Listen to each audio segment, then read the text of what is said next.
Hi, I'm Lori Betts. Welcome to Golden Years. This month, my special guest is Ted Forthofer, and he created a company called Moves Made Easier. So come on back, and we're going to hear what he's all about.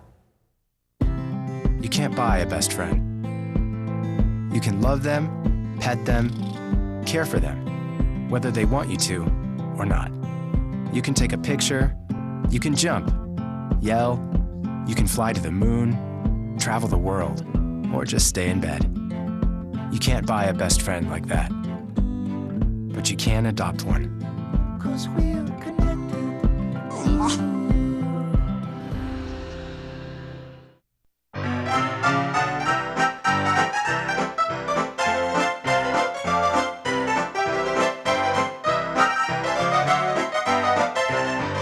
Welcome back to Golden Years. I'm Lori Betts, and this month I have Ted Forthofer, and we are going to be talking about moving and how he can help you make your move easier.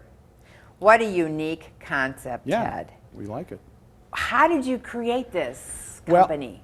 Well, I wish I had thought of it, but unfortunately it's been done before, probably informally for a number of years. But in 2002, there was actually an association, a trade association formed called the National Association of Senior Move Managers. I think it started in kind of the Pennsylvania, Delaware, Maryland area, that formed as an association and kind of formalized the process of senior move management.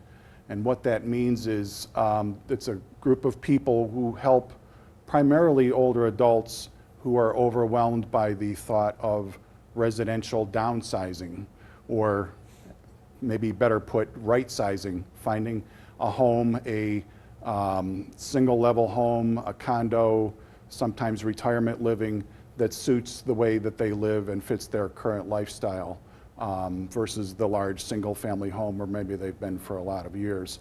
So it's people, senior move managers really help people through that process of selecting what it is they should take to retirement living and going through the whole process of getting there.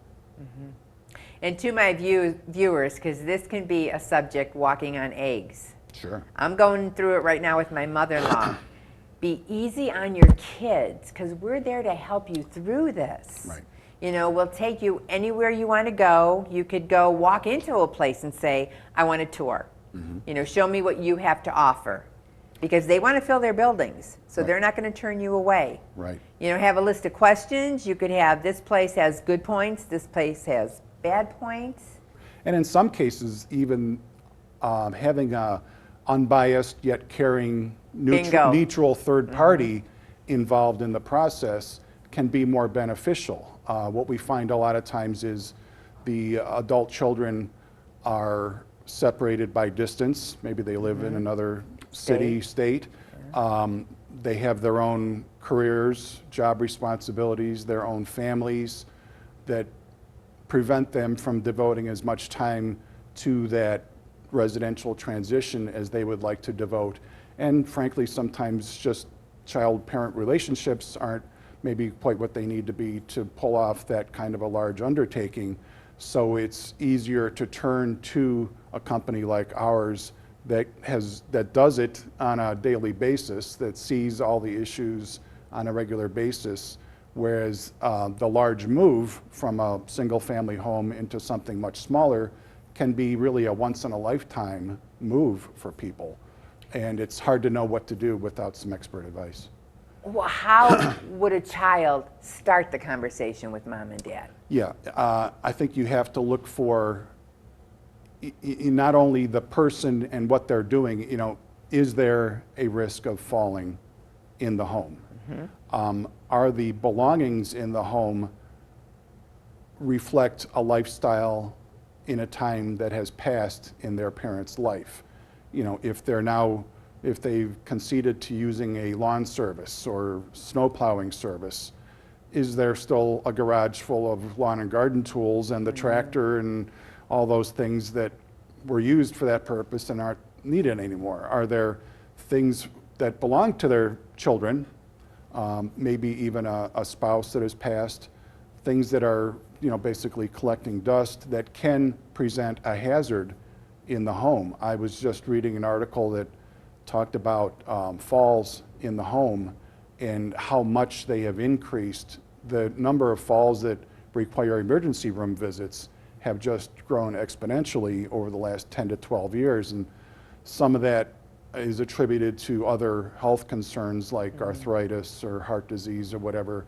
But home clutter certainly contributes to that too. I've seen it. And if the older adult is now using a walker, you just think of that physically, another 12 or 18 inches of clearance around furniture and anything that might be sitting on the floor is needed that wasn't needed before. So there's lots of potential for falling, and what really, you know, kind of breaks my heart when I see people who want to move. You know, we love the clients who are very calculated. They've planned their move. They've looked at a lot of places. They have it all kind of mapped out of what they want to do to live somewhere smaller. And then we see the people who are forced out of their homes by a health concern, maybe a fall, a broken hip that kind of starts the process on its way. And those are the tough ones because there's really an unwilling participant in that move. And so kind of getting out in front of that is extremely valuable. And I guess we just like to look at the way that our clients are living, you know, what they do on a daily basis and what items in the home are required to give them the most enjoyment in those things. And having made that comment that you are removed from the closeness of the family, I'll never forget the one time I was doing a lifeline and I said to the lady with the walker, I said, "What is so important with these throw rugs?" And she says, "I need them because I don't want the dirt getting into my carpet."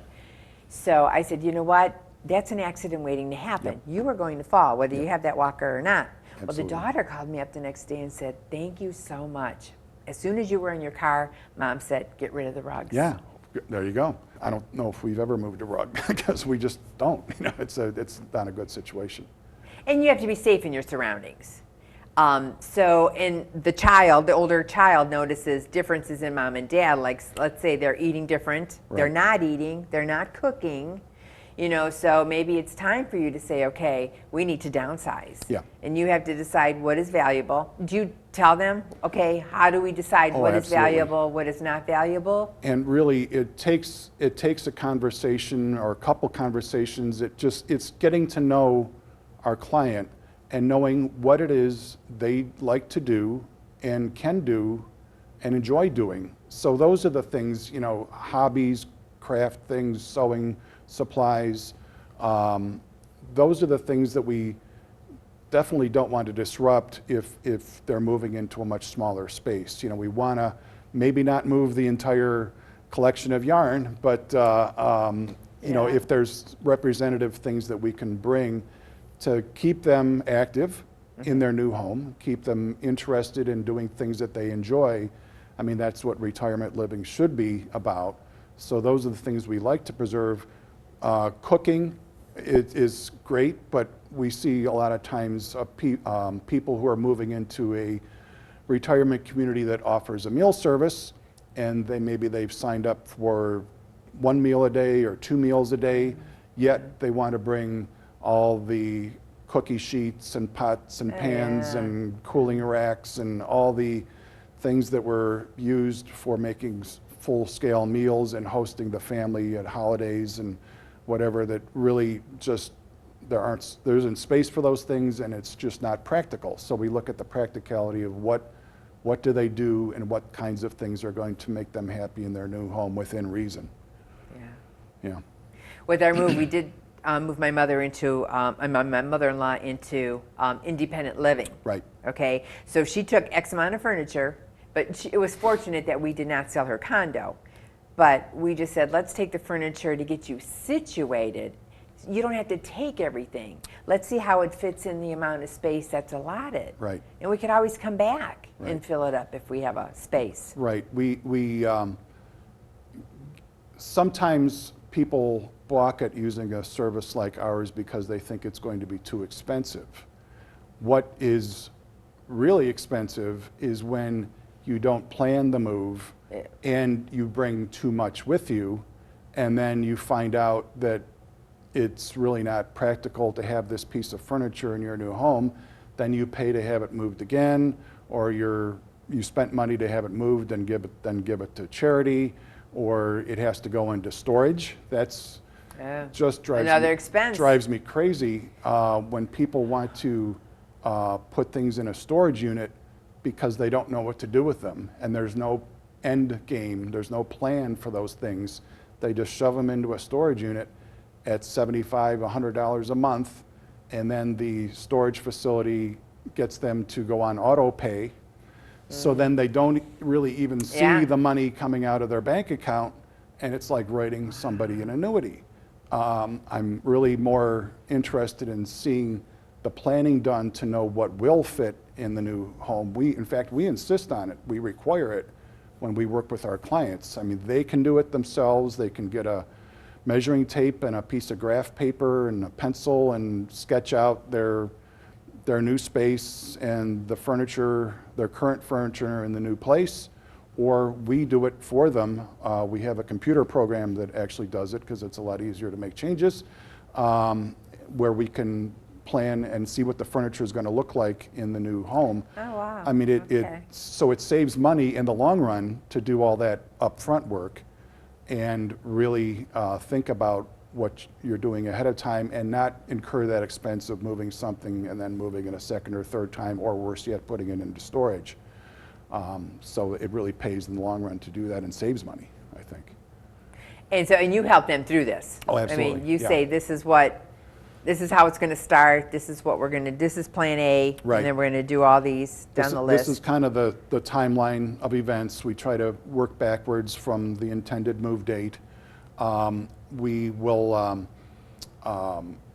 do all this upfront planning, so when we come to start, say it's a local move and it's into a 1 or 2 bedroom apartment, usually from the first packing, we bring our own materials, we do the packing for them, we hire and supervise a furniture mover, and then we help them unpack and get everything set up in their new place. So from the first box being packed to the last box being unpacked in a local apartment move is usually 36 hours or less. So the more planning and the more decision making we do up front, then that actual time of disruption from having things in boxes gets shrunk considerably down to like a 2-day process. And the sooner, we go all the way to hanging pictures on walls, wow, connecting electronics, making sure everything works. So the sooner that is behind them, the sooner they can be socializing in a place of retirement, participating in activities, do all those things that retirement should be, right. that brings them enjoyment. So the better you plan, the faster it goes when it comes time, and then the sooner you're back to living. And they're involved in the plan, so that's a very good idea. There is, I read a couple things, something called the stress scale.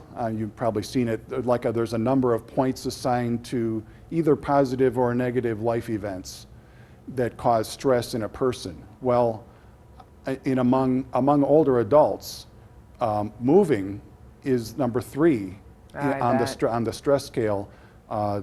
Death of a spouse is number 1, and divorce is number 2, and then moving. So it's a stressful event for people at any age, but when among older adults, when it's combined with possibly failing health, possibly a spouse passing, this moving stress just layers on top and causes people to be overwhelmed more quickly, and really causes some friction sometimes in the family. There's even actually a clinical disease it's called the Handbook of Nursing Diagnosis, and this is officially recognized. There's something called relocation stress syndrome. Wow. All right, hold that thought. We're going to take a quick break, and then we're going to come back and we're going to talk about that. Sure. Come on back, and Ted's going to tell us a few more points about Moves Made Easier.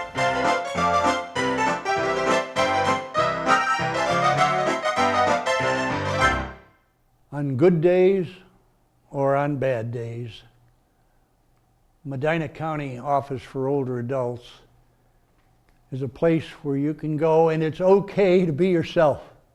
My life was topsy-turvy, and I look upon the day I joined Medina County Office for Older Adults as a day when I did a cartwheel and I landed on my feet.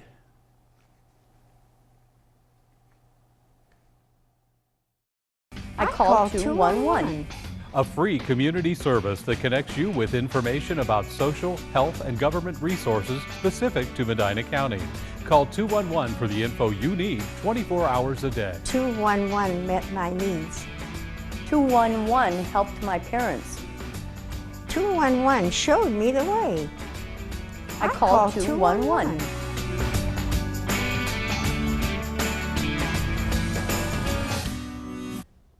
Welcome back to Golden Years. I'm interviewing Ted Forthofer, and we are talking about moves made easier. And I had to cut him off real quick for a commercial break. So Ted, tell me about this disease. Sorry about that. It's called relocation stress syndrome. This is in the Handbook of Nursing Diagnosis, and it's, among other things, it's described as physiological or psychological trauma in an older adult caused by lack of control and decision making over a relocation. So you were asking, I think, about letting our clients have control over their move, and absolutely that's essential to having them arrive at their new destination in a good physical and psychological state so that they can begin enjoying life. We work, with families.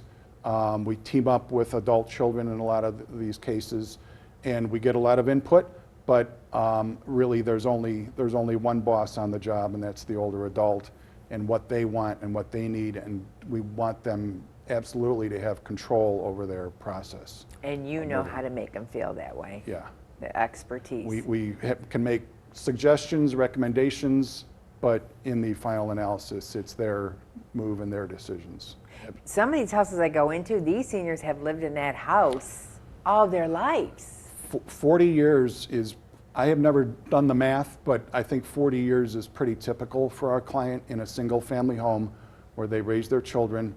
And in simple terms, I say they are trying to undo 40 years worth of accumulated possessions in 40 days. Mm-hmm. To disperse all those things to get to a point of moving, and it's very difficult and impractical in a lot of cases to do it that quickly. We had a gentleman last spring who we helped, who was moving actually for the very first time in his life. He lived in the house where he lived with his parents as a child, and ended up taking over the house and was finally moving into a retirement community after 83 years. Wow. So he lived in the same house for 83 years in Euclid. Oh my. That's a long time. So imagine it's a lot the of stress clutter. there. Yeah. Oh yeah. Yeah. Because they say some person's junk is someone else's treasure, and One man's junk's another man's treasure. yeah, It we can just be. hold on to things. And I'm in my house 35 years, so Right. you figure, I have stuff that from day one. Right. Change is hard. You yeah. bring up kids. You still have the stuff that pertain to them, or maybe even belong to them, still in the home, and it's difficult, physically and emotionally to part with a lot of those things. So a lot of times after a move, if we are moving someone to a smaller place, we then go back and deal with all the things that were left behind that are not needed in the new home. Oh, so you guys don't walk away then? Oh, absolutely You help not. them through this. Because the goal there is to get, and oftentimes it's a single family home that they owned, so we need to get the house into a condition where it can be marketed and sold to help them liquidate probably their largest single asset, which is oftentimes that money is needed in retirement. So that's really where we start to work on getting that place to a saleable condition. So do you have like sales or we do a auctions? number of things. We will arrange for charity donations, if that's what they choose. Either we take the things to the charities or they have the charities come to us. We can ship things. We can ship furniture or just boxes via FedEx, our own account, through FedEx to out-of-town family members or friends. We can simply just recycle or trash a lot of things, or we can sell them. And the way we do that is through online auction, not the traditional in-person estate sale. So the way that works is we have the auctioneer come to the house, spends probably a full day or 2 days even, going through things, selecting good saleable items. We like to have about 250 individual items to make up a sale, but if you look around your house, it's not hard to get to that number. They photograph these items, write a good description, maybe do some research on them. The sale is then posted to one of two websites. We have bidrustbelt.com and notyourmother'sestatesale.com. They're sister websites. The items are posted in one cohesive sale on one of those websites. Those websites get over 100,000 visits per month, so there's huge traffic going to them. Estatesales.net is a real good advertising site for estate sales of all kinds. Well, Not Your Mother's Estate Sale, the one we use, was the most visited seller on estatesales.net in the whole state of Ohio in summer of 14. Wow. And there's over 5,500 subscribers to these two websites that we use. So all 5,500 people get an email when a new sale starts, and it would be described at that point as Brunswick moving sale or something like that. There's no addresses given to any house. Nobody comes to the house other than this auctioneer who looked at and inspected all the items and photographed them. The sales run for a week online with the condition that if you are a bidder and win an item in the auction, you must come to the house the day following the end of the auction in a 3-hour time window. It's usually between 4 and 7 p.m. on a weekday. And if you can't make that date, then don't bid. Small things are available for shipping at the bidder's expense. So then when the auction's over, our crew staffs the pickup time, those 3 hours. We are there to help people find what they won. The winning bidders get an invoice with the prices of all the things they purchased and a total, and then they get the address of the house because they have to go there that day to pick up what they won. And then we're there and we take their money, we take cash, PayPal, or credit cards to, and it's an amazing process because in like a 3-hour time period, the house is cleaned out and everything's, for the most part, is gone. So our clients like it a lot. It's a very private process. We've had houses we've worked at where we've talked to the neighbors and they said, hey, isn't there going to be an auction at this house? And I'm like, yeah, it's over with and you didn't even notice. It's that private. It just looks like you're having a lot of people over your house for a dinner or something like that. But it's really the winning bidders coming to pick up what they bought. And it's not dependent on weather. I mean, if you're running a garage sale or a physical traditional estate sale, you better hope that the 3 days you have it, the 3 days worth of people going through your house are good weather, or else your turnout's going to be low and you're not going to get the results you would like. In our case, with the online auctions, we kind of hope for bad weather, so people are home looking at their computers and bidding. Winter, is no problem for us because it's all done virtually and very privately. So it's our clients like the process quite a bit, and we get competitive prices, same as you would get in a traditional auction. It's very good. Good. Yep. They know house traffic, so that's good. Right. What an So, idea. and that's the other part that people like. They're trying to sell their house, and the last thing they want is 3 days worth of people going through and rummaging through their house. Here, it's just really a concentrated 3-hour period. Very good. Yeah. Okay, on your website, can like a daughter, son, go on there and how to start the conversation with mom. Are there like questions, or what is it time, to pack up and start moving things? Yeah, we describe a lot of the services on the website that we just offered here.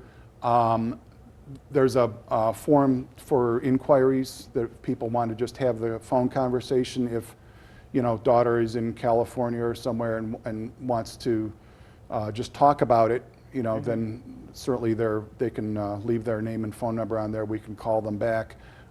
Nothing really can take the place of an in-home consultation. If we can just go spend an hour or two with the senior, talk to them in their home, again, like I was talking about earlier, talk about the things that they like to do, just hear what's important to them. Mm-hmm. Oh, yeah. There can be, the curio full of Hummels, may be the most important thing to them. That's their treasure. That's their treasure. So we respect that, and we just want to know what's important to them. Talk about how life might look like keep the end in mind and kind of work backwards. And like I say, do a lot of that planning that we talked about earlier that makes the move day and the day after go so much smoother, so much easier. So Ted, what do you want to leave with my viewers? One good piece of advice. Well, if you're looking for someone, a move manager, kind of a quasi-family member to help through the downsizing or right-sizing process, I would ask anyone you call, are they insured and bonded? Good point. This is we're in people's homes, going through their precious belongings, and if, God forbid, something unforeseen were to happen, is that company that you might use insured and bonded? Can they provide you proof of insurance? Have they been trained? Did they just, this is basically an unregulated industry. Moving companies are heavily regulated by the government, but move managers not so much. So I would want to know if you have, what kind of training have you gone through, what kind of certifications, or did you just wake up one morning and decide you want to be a move manager? Have you passed a test? Have you passed an independently accredited test to become a move manager? What about your employees? Are they actually your employees? If they do a bad job, can they be fired, or are they just day laborers who came from the local agency and might be working somewhere else tomorrow? And also, what kinds of businesses is that move manager also in? I mean, are they just doing this as an entree to, get a listing to sell the house as a real estate agent, or are they looking for something else in the way of financial planning or whatever, or is helping seniors relocate their primary business? Also, long distance. We can do long distance moves. I talked earlier about this 800 plus member international trade association that we belong to. Well, everybody in the association met the same requirements and has the same certifications that we do. So we can work with them on a long distance move. For instance, we could plan the move, pack somebody up, hire the mover, get them on their way in Cleveland, and work with a senior move manager in Florida to meet the moving truck on the other end, unpack everything, get it set up, and get them settled in, because they've met the same requirements that we have as a move manager. Less stress on you, the Absolutely. person. That's Yeah. good. That's good. Well, Ted, thank you so much for being on Well, Golden thanks for having us, Years. Lori. And Appreciate to it. my viewers, if you're thinking about moving, jump on his website, see what he suggests, and by all means, either email him or pick up the phone and give him a call. Thanks for watching, and we will see you next month. And stay warm.